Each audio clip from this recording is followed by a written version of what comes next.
person was Hal Burton. You say he tried to help get some trails here. He was a writer. Yeah. Did he like to ski? Was he a good skier? No, he was a terrible skier. But I ran into him in the 10th Mountain Division, which he was an officer, and I never got to be an officer, though I was a sergeant in the lower level. He'd heard about me.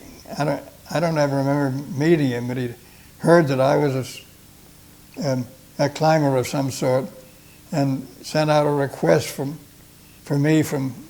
Anyway, he wanted me to help him teach rock climbing to officers who would need to climb in order to see where their shots were going, and radio back to the guns to lower them and all that sort of thing. A bunch of those fellows took rock climbing with, Hal brought them down to, he was smart enough to say he wanted 4 men to help him teach rock climbing down at Colorado Springs.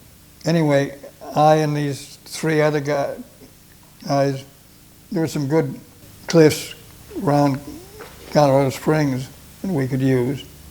And then finally, he'd heard that there's some wonderful mountains down to the south that nobody else knew about, the Crestone Needles.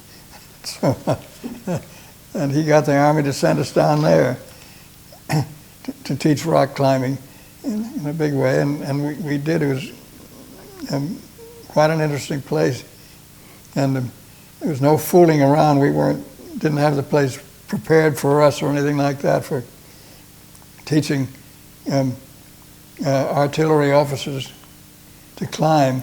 But the reason, what we were doing really, and we didn't realize what we were doing at the time, but the idea is these artillery officers were observers, and they might have to climb almost any kind of a mountain if you're fighting in mountain areas, and to get the observer to a spot where he could see where the shells were landing.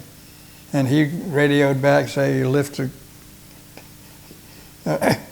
the shot right or left or whatever it was, and so on.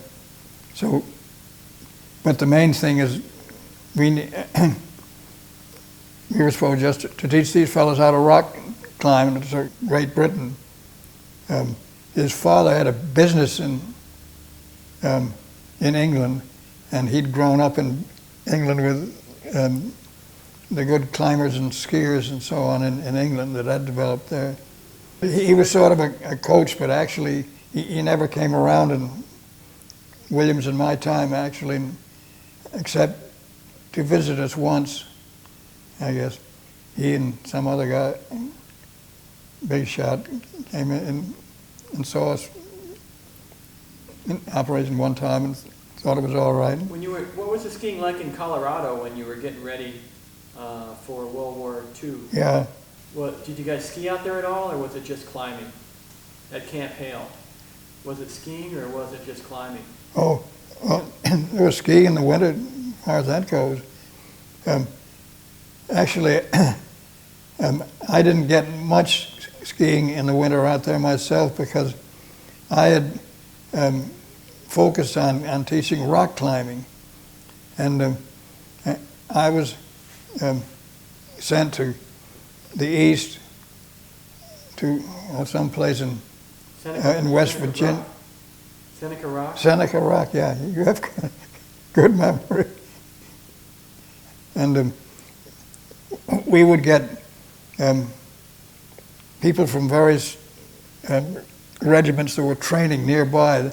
And it was a big training area. I never saw it in an operation, but they'd take a certain number of people out of each company and send them to us for ski instruction, for climbing instruction, excuse me.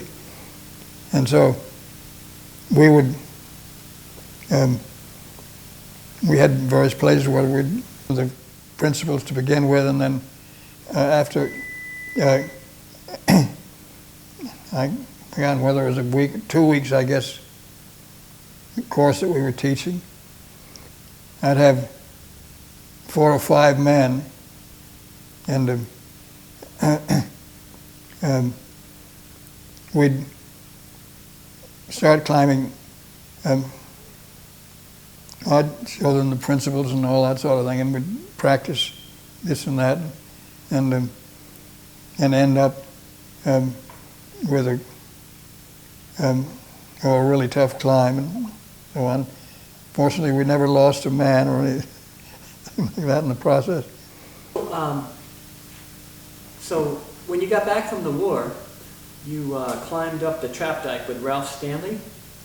Yes, Ed Stanley. Ed Stanley, sorry, Ed Stanley. And I think that was the first winter ascent of the Trapdike? Well, yeah, it was at least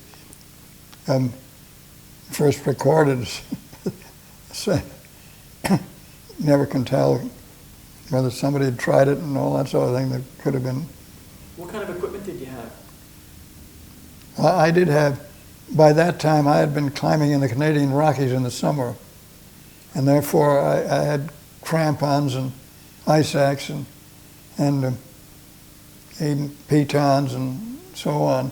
So I knew something about climbing by that time. Of course, that Trapdike was mostly a matter of ice axe work, belaying each other. I belayed Ed. Ed hadn't climbed that sort of thing before, and I'm used to it. So when it claimed the first recorded ascent of the Trapdike of Colden, and so that started it. Became a popular climb, of course, a lot. And I guess there's even one life lost and all that sort of thing later on.